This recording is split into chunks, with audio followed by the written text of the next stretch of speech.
Hello বন্ধুরা, আমরা এসেছি ভারসো গ্রামে বিলুতরাইলে একটি খামারে। খামারটা হলো ভ্রাম্যমাণ খামার। দেখুন কত হাঁস, খাকি ক্যাম্বল হাঁস, অনেক হাঁস।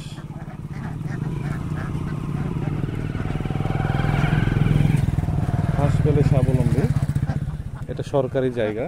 দেখুন উনি হাঁস পালতে পালতে এই জায়গায় হাঁসের সাথে সাথে নিজেও থাকা শুরু করে দিয়েছেন। এই যে হাঁসের খামার হয়ে গেছে, নিচে অনেক ছোট ছোট হাঁস আছে, এগুলো বড় বড় হাঁস। এই যে দেখুন ধান খেতে দিয়েছে, অনেক হাঁস।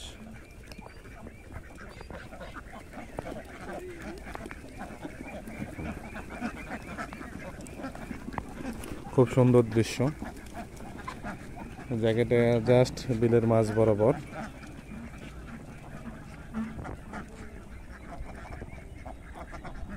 অসাধারণ দৃশ্য। মানুষ বেকার, অনেকেই বাড়িতে বেকার থাকে। অনেক শিক্ষিত ছেলেপেলে দেখা যায় যে তারা পাশ করার পর আর কোনো চাকরি বাকরি করে না।